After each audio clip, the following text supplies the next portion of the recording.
Welcome to the Beauty and You podcast, a safe place created for all women to come relax, get inspired, and be constantly reminded that they have not lost the ability to be who they once were.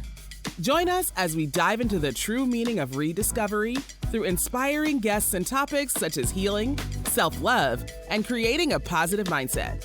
So sit back, relax, and get comfortable as we dive into this week's episode. Here's your host, Quita Mack. Hey y'all, welcome back to another episode of the Beauty and You podcast. I am so excited for our next guest. You are definitely going to be blown away as she's doing everything. Our guest has overcome the challenges of growing up as a young woman of color while pursuing her academic and career aspirations. Throughout high school and beyond, she encountered significant obstacles that required exceptional maturity. A turning point in her life occurred when she overheard faculty members at her high school dismissing at-risk students as bad for our statistics. This experience ignited her passion for dedicating her life to supporting and empowering at-risk youth. She is now the founder of Resilient Young Minds, an accomplished author, social worker, and podcast host. Welcome to the Beauty and You podcast, Simone Muschett. How are you, mama? I am well. Thank you for having me. That was a really dope introduction. You dope. I mean, you're doing it. You're doing so much and you're such an inspiration. There's so much I want to cover today. And I know your story is going to empower and inspire so many, but I want you to take the lead on that. I want you to just start me out a little bit with your rediscovery journey. My rediscovery journey, I think I would say for me, began in 2022, really. I say that because I'm working as a school social worker. That was my dream job. That's what I was going to school for. And I landed it at a really young age. And I thought that this is where I was going to stop. But God had something else planned for me. And I felt like, well, what I realize now is that He had to bridge the gap between where I thought was my end goal and the end goal that He actually has planned for me. Mm-hmm. And so with that being said, He started shaking up the environment that I was in. And it began to feel, in my opinion, toxic. And I just felt very overwhelmed and stressed. I was working all the time, just pouring into this school that I believed in because I do it for the kids. That's what filled me. But at the same time, my health was at risk. My mental health and my physical health started to decline. I started to learn that I was getting fibroids because first I lost a lot of weight really quickly. Okay. And because of that rapid weight loss, I started going to the doctors and starting to get checked out because then I started becoming worried about myself. So as I started finding out, I had fibroids, I had like gum disease, I had like all of these just random issues just started popping up. So I had a real reality check about taking care of myself. But what really hit me in the face was in May 2022, my doctor was like, I'm going to put you on a mental health leave. Like, you're way too burnt out, you're exhausted, and this is just what I'm going to tell you you're going to do. And at the time, I was like, I'm not sure if I should. And then someone at my job advised me, do what the doctor tells you. Just do what the doctor tells you. And I'm glad that I did what the doctor told me because during that 2 weeks, I had an opportunity to really reflect and work on Resilient Young Minds, which was my nonprofit that I had for now 7 years, at the time going on 5. And I kind of wanted to quit because I felt like this is something extra. I got to spend money in it. Yeah. It's a burden. Volunteers, all this work is too much and battling my full-time job. And so what ended up happening is I did a camp at the tail end of my 2 weeks that had already been planned. And it ended up being a transformational experience for me All the participants in it, we had a transformational experience, but I felt blessed that I wanted to quit, and yet they poured into me. And in that, it made me realize, like, oh, this is my ministry. And that's why I'm no longer, like, I'm not comfortable where I am, because that's not where I was supposed to end up. And now I need to move forward. So, but in the midst of it, in the background, that's like, oh, the professional resilience discovery. But internally, I was struggling because now my body had changed and people were making many comments about it. So I started going through a phase where I didn't really like how I looked. And I wanted to get my mind out of that. So I decided to do a photo shoot. My birthday was coming up. I was like, let me take some nice pictures so I could kind of love the new body that I have.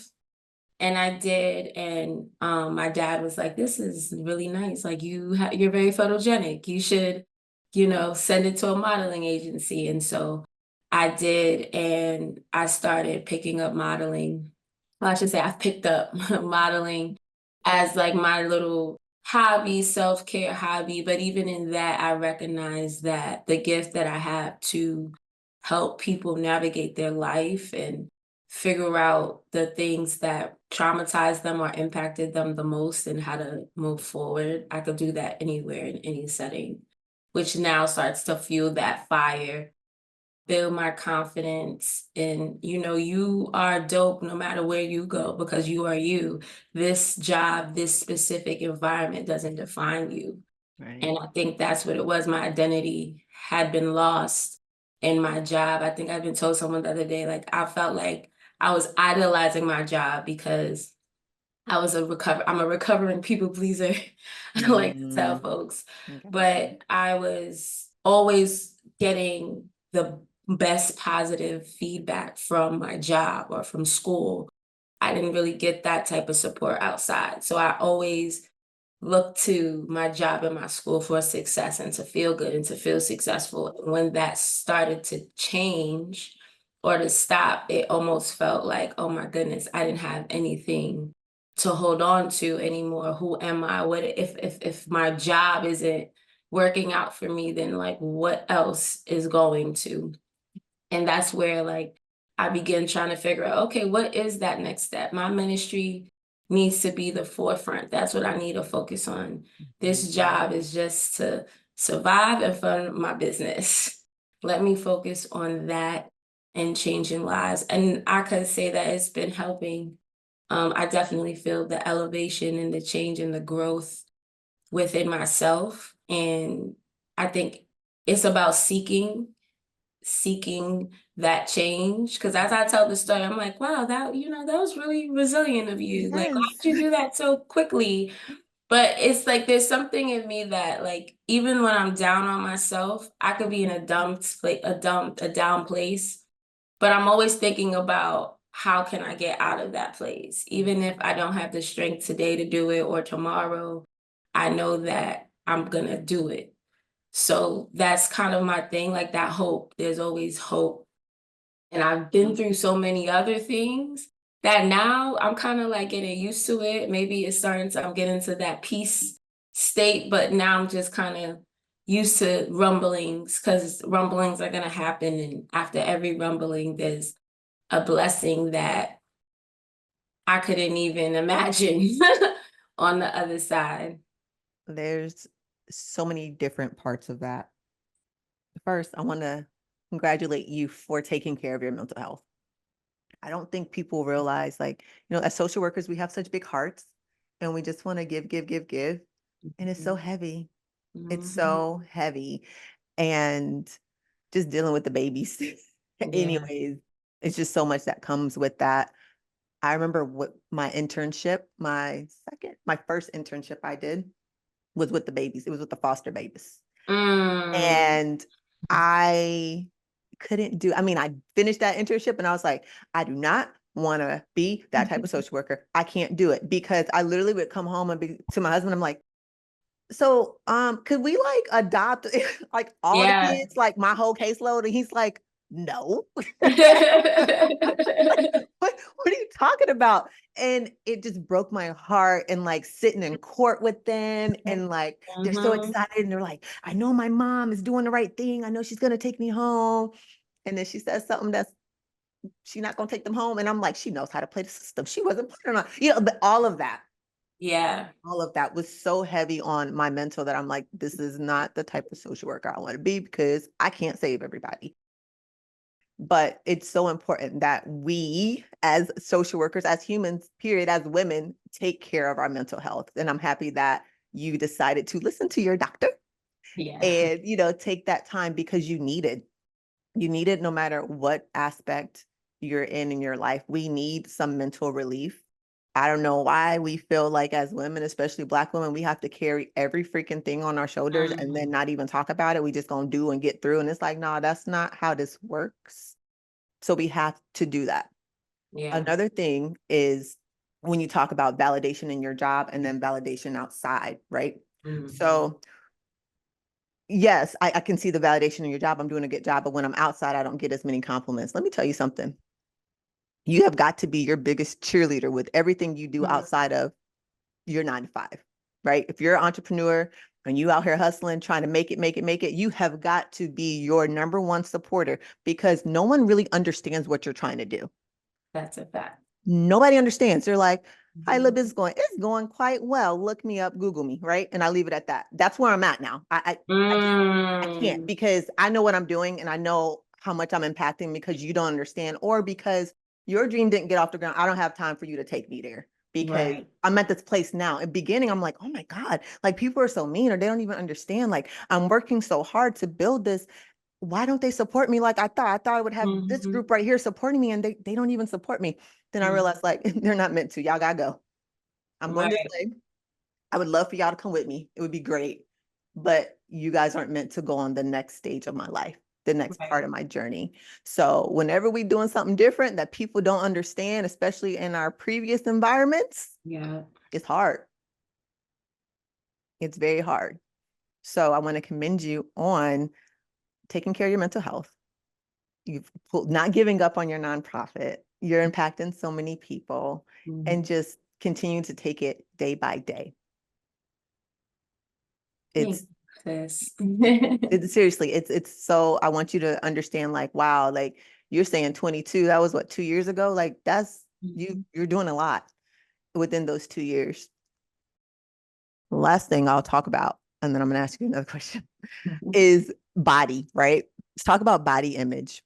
And I actually had one of my episodes earlier today. We talked about the importance of positive body image. That when your body changes, like, I don't think people really understand. Everybody wants to talk about either you gain weight or you lost weight. And they got a problem with either one.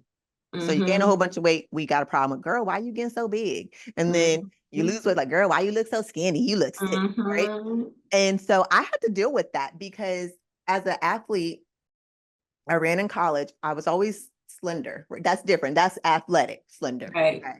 But when I started going through my depression stage and my anxiety stage, I was sick skinny. Like, girl, what's wrong? I'm stressed. I think this is depression. I don't really know. I'm in denial right now, right? I'm going through all these emotions, stages of grief, everything. But I'm like sick. I look sick. I may be small, but y'all, I'm sick mentally. I'm trying to tell you guys, like, but I'm the strong one, and no one really understands. Just like, girl, you getting real, real skinny.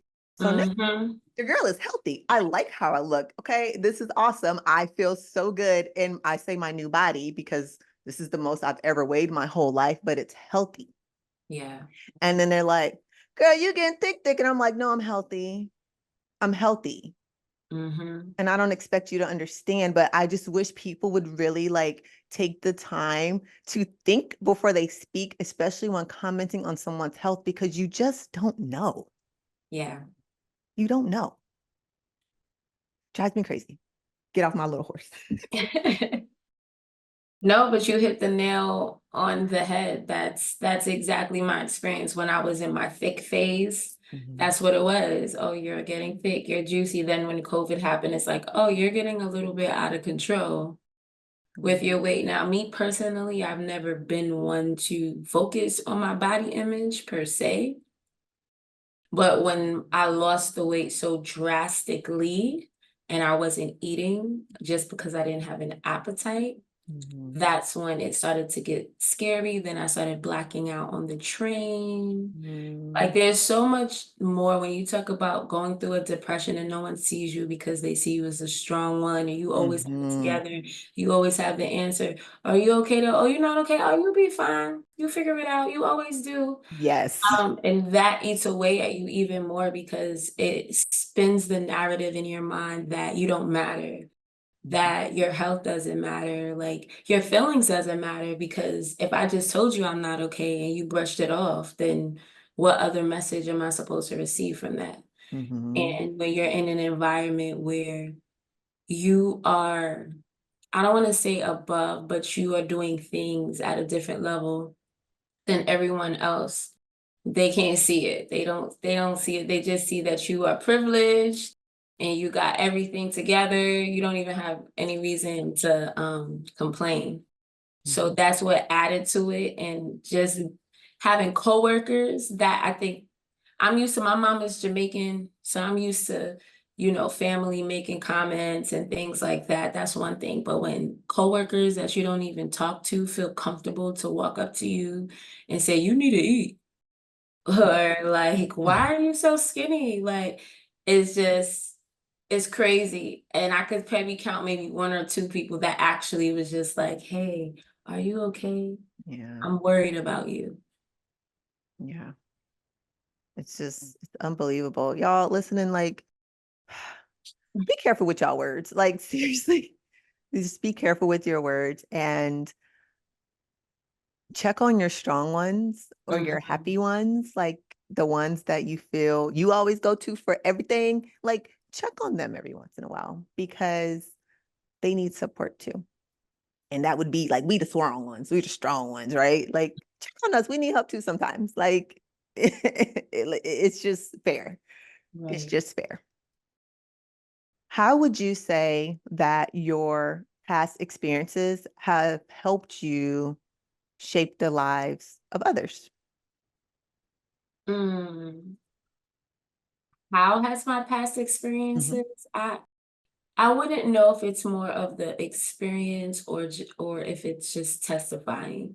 Okay. I find that just talking to young people about what I've been through in the context of what they're going through is helpful.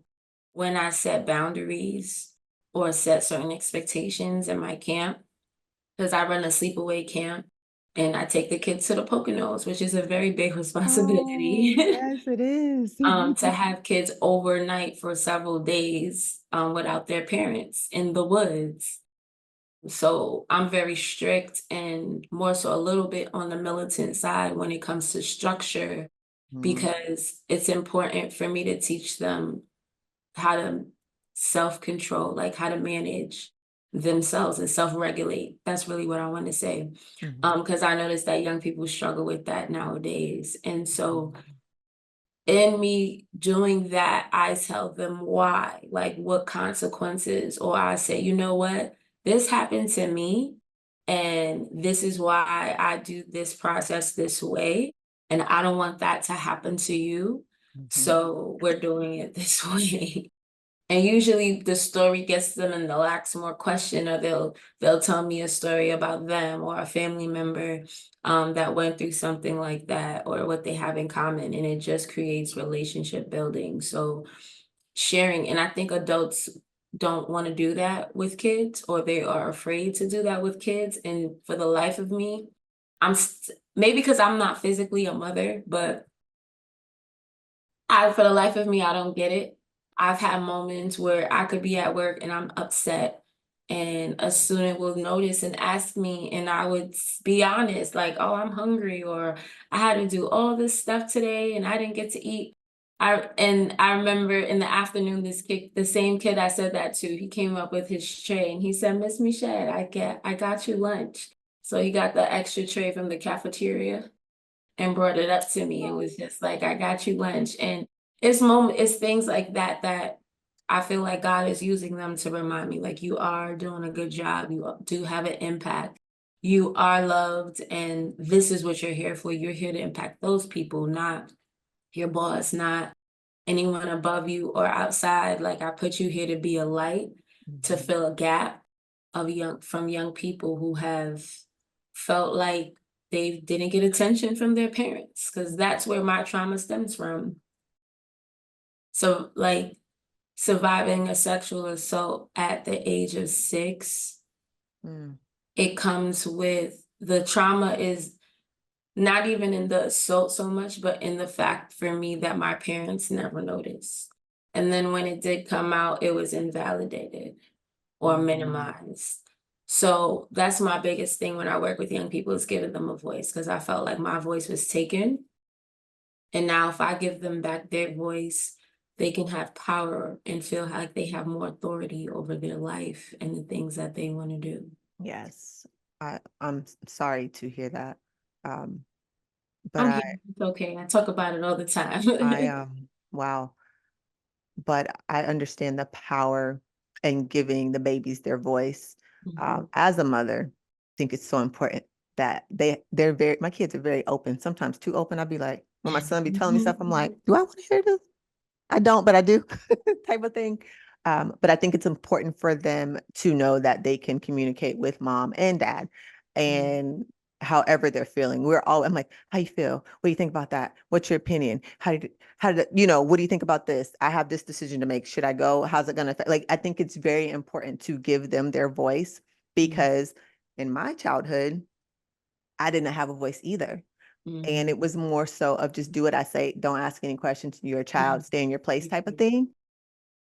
And don't question because I know best, when really, like, when I did the work and I started reflecting on my childhood, it was like, I was just trying to survive. Like, that shit was not ideal for anybody. And so I talk a lot about breaking generational curses. Like, Yes. that's not our household. Like, we are not set up that way. We will not be set up that way. I do communicate with my kids. Why are you mad? Because this, and this happened, or we're not doing this, or this is why. Like, I'm very open because I want them to know what is going on. We not hiding nothing in this house. Like, that's not how we operate. So I just think it's very important to give them that space where they feel comfortable, and not give them the, I don't know, the idea that you're perfect. Like, Yeah. my baby needs to know mommy is not perfect. Like, y'all know my life, like, all the time. And if I mess up, I'm like, oh my God, I am so sorry. I am so last minute. Like, Lord, what if I let you slip? Oh my God, tell them to send it to me. Y'all know my life. Let me go ahead. Like, they know. And it's not like, that doesn't mean I'm not a good mom. Right. I'm just letting y'all know. Y'all know I'll be all over the place sometimes. And I think it's important to know that, because I definitely didn't have that growing up. It was just such a time where I couldn't wait to be a grown up, like, because I wanted to get away. Like, I can't wait Yes. until I'm 18, because when I'm 18, I ain't never coming back. Moving out. I ain't never coming back. I don't want to talk to y'all. I don't want to see. And, like, matter of fact, like, my senior year, I actually did live with my grandma. Senior year, I lived with grandma. And then I went to college. So, I mean, I was ready. Like, grandma was the best time ever. That was like the best year because I was ready to get out, just because I didn't like that environment, and, not having a voice. And because I didn't have a voice at a young age, I found it a little bit difficult to find my voice as an adult. Took a Yes. minute. Took a minute. Yeah. Yeah. Yeah. That part, because when I lead singles, what I've been, I guess, preaching or sharing with them is the fact that singleness and adulthood is your time to test and approve what your parents taught you, because our parents aren't perfect. So there are things that they taught us or instilled in us that may not have always been healthiest, may not have been the best, but they gave us what they had. And so now when you're embarking on adulthood, you have to now determine if you're going to go with what your parents taught you or what you feel in your heart that you want to do, in addition to what you see and what you're being now exposed to, and work those things out to figure out who you are. But I find that society doesn't give you that. And if you come from a household where you didn't have that opportunity to explore who you are and what you want to be and what you identify with the most, then when you get into adulthood, that's the time to do it. But then we hit adulthood, and marriage is something that's now a looming. Like, now I need a rush to get to this next point, and I'm not spending the time to learn myself, love myself. Because then I started loving myself once I started learning about who I am. And it took me having a moment where, like passing out on MTA. If you're from New York City, anyone would know, taking the train every day, you do not want to hear sick. This train has been delayed because of a sick passenger. Oh my God. I was like, I do not want to be the sick passenger today on this train. And I think one time I fell. Oh, that was the most recent. And I was like, I fell down the train stairs because my thoughts were so cloudy. And I was just in a fog. I was in a fog and I didn't even realize. And I just fell down the steps. I didn't even understand how I got there. And after that, this guy came and was like, oh my God, pick me up. Like, are you okay? All the people were so nice. But then I just like brushed it off, like, yeah, I'm fine, and just kept walking. And it dawned on me, like, after, like, Simone, like, you could have died. Like, you could have busted your head open on that pole, and, nothing would have happened. And that's when it hit me, like, as a single adult, a single full adult, meaning live alone, pay own bills, go to work. And I say that because there are a lot of adults that still live with their parents and stuff like that. And that alleviates some adulting responsibility.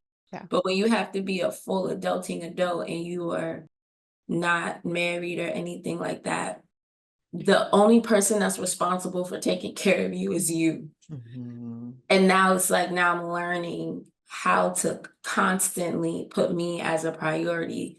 Like, I'm sure you have your kids and your family, and like, even if I don't feel like getting up today, I'm going to get up at least for them and make sure they have all the things that they need. I have to have that mindset for myself. Yeah. Like, I don't feel like getting up today, but girl, you need to eat. Let's get you up. You need to, and in a way, that's a real good thing, because that's, to me, is a different level of independence, because it's not saying that I'm not welcoming other people into my life to help me or whatever, but it's saying that I'm okay with helping myself, and I'm okay, and I'm grateful that God blessed me with the ability to do so. Right. It's tough. It's tough. It's tough. I think, whether you're single or you have a family, it's tough because the side to that is like having to do it for them. Which everyone would say, like, you got to do it for your kids. But the part that I am in my rediscovery journey is that I have to do it for me, which the product of that is doing it for them, if that makes any sense. Like, I have to, because there was one point in my journey that, because I did everything for them, I didn't know who I was, period. Like, I didn't know who Chiquita was. And when I started therapy, my therapist, that was like her main question. She would ask me, like, who is Chiquita? And I would be mad. I'm like, man, you ask me this every week I come in here. Like, I keep answering you. And she's like, but you're not, and she really pushed me, like, and it pissed me off, but I was thankful for it because I knew why she was doing it.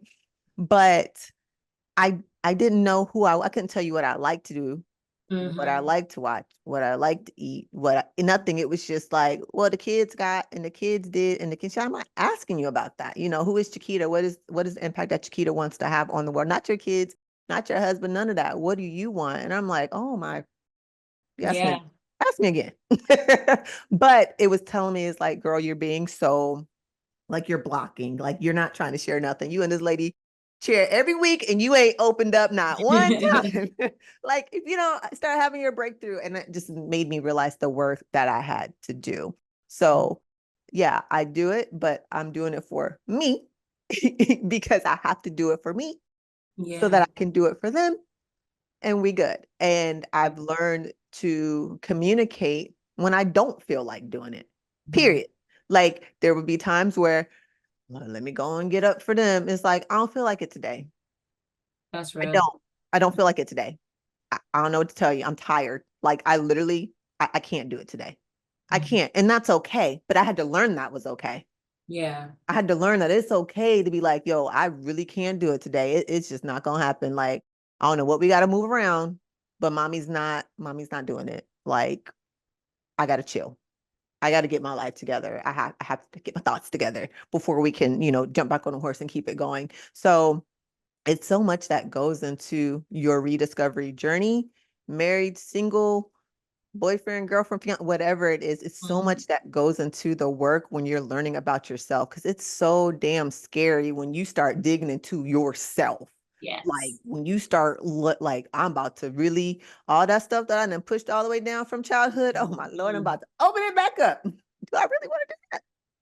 Yeah, I do. I kind of have to, right? But it's hard. Yeah. It's so hard. But I find beauty in it now, and I find beauty in our stories.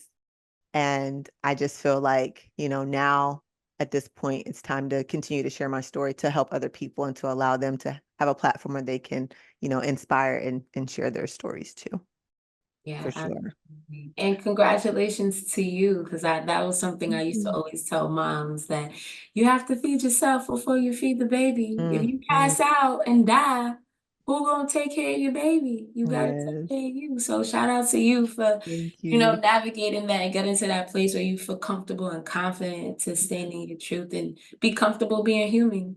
Thank you. Yes, because we are not robots. Oh my Lord, I don't know why everybody think we robots. We human. Everybody got feelings. Everybody has feelings, and everybody's going through something in some way, shape, or form. And I just really want to get that message out. Like, we're all going through something, no matter how much we smile. Like, we're all going through something for sure. So, can you tell me your inspiration behind becoming an author? Mm, my inspiration, people ask me that all the time.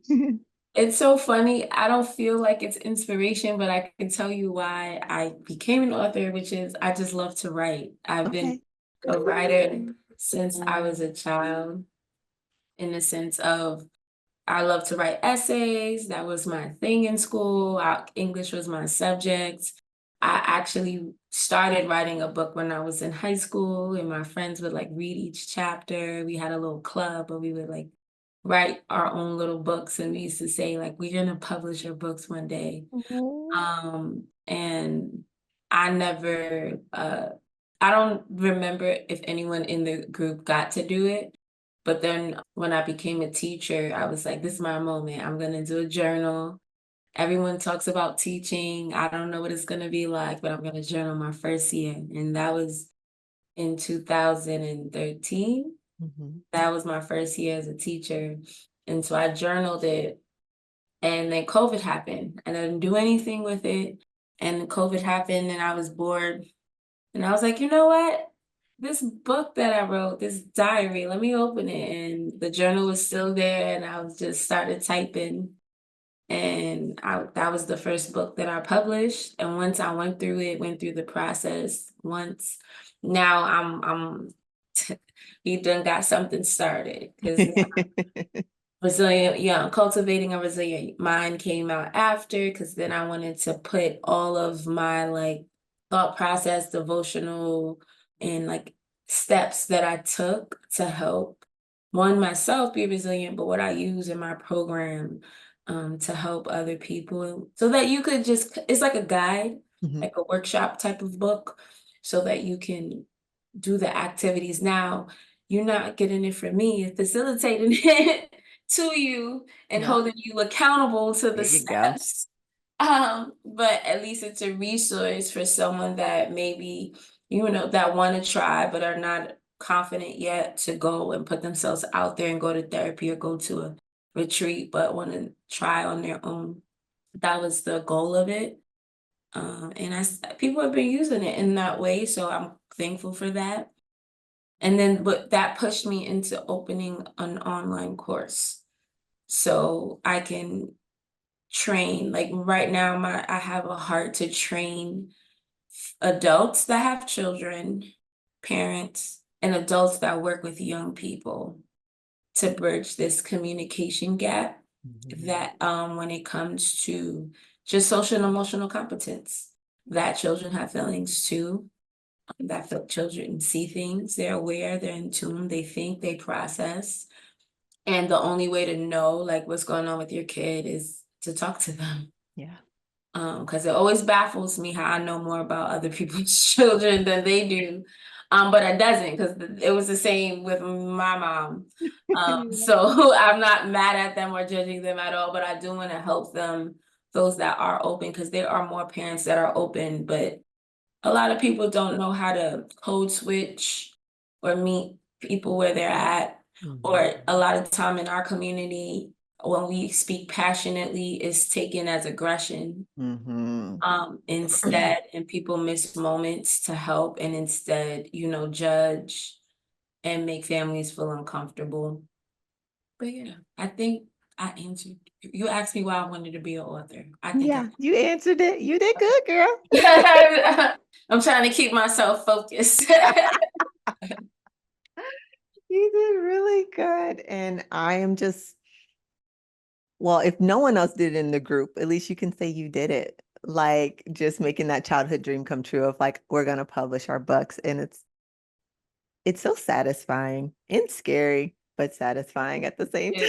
Yeah, it was. But that's what secretly though, that's what I wanted to be when I grew up, a writer. But that was a career that, my mom was like, that's not gonna make you no money. I always wanted to be things that people stated you couldn't make money from it. So now I'm on the writing street. I'm working on my third book that'll be coming out later this year. So it's just like I'm gonna keep writing, doing articles, and I'm enjoying the love of writing and taking it a little more seriously now, believe it or not. So it's just something I enjoy doing. It's a hobby. Yes. But prove them wrong. Like hashtag prove them wrong. Prove them wrong and do it anyway. Do it anyway. We know better than anybody else. And sometimes we don't. Like we just keep pushing ourselves to the limit. So I say keep going. Keep going, keep going, keep pushing. And you're in New York, man. Like you just don't know. Like there's so many opportunities. So keep going, keep pushing, keep inspiring. It just makes me so like excited for you. So excited for you, seriously. So yes, third book coming out. Keep me posted on that. Please, please, please, please. I would love to do a review for it. So just keep me posted for sure. Now, let's get into this podcast you got going on. The art starts. Yeah. What's the story behind that? That's my baby now, my new baby. It's so funny how I said earlier, God puts you in places for a reason. And in the same work environment that I found to be toxic also was the place that I was able to sharpen my tools. So I got into videoing and editing and kind of like TV producing Fake Life for the children during COVID to kind of make school engaging, give them something fun. So I would meet with them. We do little things like, oh, teach me how to play Fortnite. And, so it was kind of a low key podcast for the school. And that really kind of showed me that was something that I enjoyed doing. And so I was invited on a podcast to speak. One of my friends invited me, and it was such a simple experience that I was like, oh, I could do this. And so my podcast, the point of it, what I wanted to do was during COVID, we had a series of virtual events with the shutdown because we did have a cohort and I didn't want to make them feel stranded in the middle, especially when something so traumatic was taking place.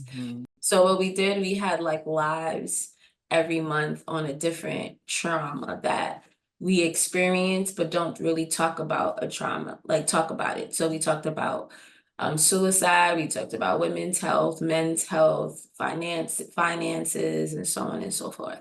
So from that experience, that's where I was getting encouragement. You should do a podcast. You should do a podcast. You should do a podcast. And I was like, no, no, no. Till I went on one and I experienced it. I'm like, okay, this is not that bad. Because I don't want to do something that felt like work. Mm-hmm. If I was gonna do it, I want it to be nice, I want it to be quality, and I want to do it out of love and joy. And so my last camp, that resilience camp that I had in 2022 really inspired me to determine what that podcast would look like. And so 2022, I launched the podcast and it was called Our Stories, because the people that come to my camps, my adult camps, are amazing. Mm-hmm. Like, I don't know them when they sign up and they come, and the way that we build it up, there's a lot of relationship building and stuff first. And they're doing they do phenomenal things. And to hear what they've gone through, Mm-hmm. I was just like, I would love to take these stories on a platform where it can inspire other people. Mm-hmm. Because a lot of times we see people's successes, but we don't see their struggle. And I think the time that we're in, especially our youth who have been born in a time that's so far removed from our experience, that they don't genuinely understand struggle and how struggle is normal. And so me starting the podcast was to kind of bridge that gap. Like, struggle is normal. Like, actually, it's a requirement. Pretty much, yeah. If you're trying to get anywhere you want to go, that's a requirement. If there's Mm-hmm. there's no progress without struggle. So Mm-hmm. that's really what the goal was behind. And I love doing that. Every time I think I'm not gonna do podcasts, like, I do it and I feel fulfilled Mm-hmm. every time. I've never thought like I'm gonna quit. I've slowed down, Yeah. but I've never thought like, oh no, I'm gonna stop doing this. It genuinely feels like a hobby, another way to put positivity into the world, inspire people, and continue to share my faith and how I got to where I got to because of the goodness of God. I say it over and over and over again, not as a cliche, but because that's genuinely How it what happened. gets me through and what keeps Mm-hmm. me through, and what happened. Because I got testimonies for days, and it would Yes. just be like, it only could have been God. Like, that's it. That's it. That's it. I love it. I love, even this is a podcast. I love doing podcasts. It's so much fun. And I just love the stories. I love creating, like, my goal when I started the Beauty and You podcast. So it actually started as a live series and then I switched it over to a podcast. Mhm, But the goal is just to create a safe environment for my women. mhm, Like, come tell me your story. This is safe. Don't worry about nothing. Be mhm. yourself. Be comfortable. I know what I was getting. What do I need to dress like? However you want. Like, I don't care. Nobody care about that. Like, we're just Yeah. talking. We're literally just having a conversation. And I just wanted to be like safe. I wanted the guests to come on and feel safe. I don't want anyone to feel robotic or like they have to try to sell me. So no, we're just talking about your Yeah. story. I just want to hear about you. And Yeah. I love it. I love when I get the feedback from like, oh my God, you had so and so on there, and I really fell in love with their story. And reminded me, I'm like, yes, that's what I want Mhm. to hear. Like, because we all have something to learn Yeah. from each other. Like, no matter where we are in the world, like, there's some people I interview that in Australia, that are in Spain, that are in Portugal. Like, it's like, oh my God, we're so far away by water, but like Yeah. our stories are so similar and we can all learn from Yeah. one another. So again, you are just very well rounded. Like, you're doing so much. You are impacting your community in so many different ways. And I just hope that you see the beauty in you and the impact that you're having on your community. Like, you doing it. Thank you, sis. I'm getting there. I'm getting there. You're doing it. And you have to literally take the time to do your own reflection to see how much you're doing and how many people you're affecting, and just take it one day at a time. But don't ever think you're not. I know we as social workers, like, we're not doing enough, and you feel that pressure, but you're doing it one step at a time, but you're definitely covering all the bases for sure. For Yes, thank sure. you. Can you tell the audience where they can purchase your first two books? Yes, it is on Amazon. You can Yay. purchase it on Amazon. If you look up my name, Simone Muschett, as an author, they'll come up. But the titles of the book, the first book is Diary of a First Year Teacher. And that's literally me spilling the tea on my personal experience teaching in the public school system, my first 2 years. So I'll get that if you're interested in teaching or you just want something to sip on while you read. You want one of those type of books, you can get that. The other book is Cultivating a Resilient Mind, and that goes parallel to my resilience camp and the work that I do to help people access healing through resilience. And it's a workbook, and you can find that on Amazon as well, Cultivating a Resilient Mind in a Post-Pandemic Society. Yes. Yes. All right. So now where can they find you on your socials and sign up for these courses? Okay, socials. I have so many. So you can follow Rhyme, my program, at RYM_INC. That's our Instagram and our Facebook pages. That's where you're going to get the latest updates on what we're doing, our camps that are coming up. We have a youth camp coming up. We also have our Suicide Walk Festival coming up in September. I'm now looking for vendors that want to participate if they have a wellness business or they provide some type of service or sell a product that is going to help improve health and wellness in some form or fashion. They are welcome to register. And you can follow my personal page at poetic_J21. That's just where you'll find everything that I'm doing. That there. That's just, I'll leave that in a nutshell. My link tree is also in the bio, and that also provides you access to copies of my book, my YouTube channels, and all that stuff. My podcast, we just started the Instagram page, so it looks a little empty, but that's okay because we're rebuilding. So it's at Our Stories Pod, POD, on Instagram. And if you wanted to watch the podcast, it's on my YouTube channel, The Real Social Worker, as well as on Apple Podcasts and Spotify Podcasts. Yay. So I'm going to make sure that everything she just mentioned is linked in the show notes. So you can just get in where you fit in, subscribe to that YouTube channel, follow all the Instagrams and all the Facebooks. Like, we need that. So get on there, get your materials, buy that book, sign up for be a vendor, everything. We're doing it all. We are doing it all.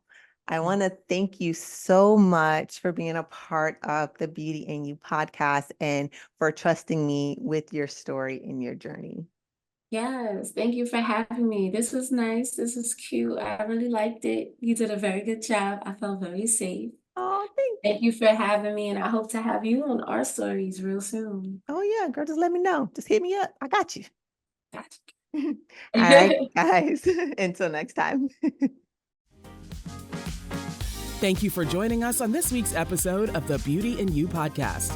Don't forget to rate, review, and subscribe. Visit us at thechiquitamack.com or join us on Instagram at thechiquitamack for your daily motivation and inspiration. Tell a friend to tell a friend. Until next time.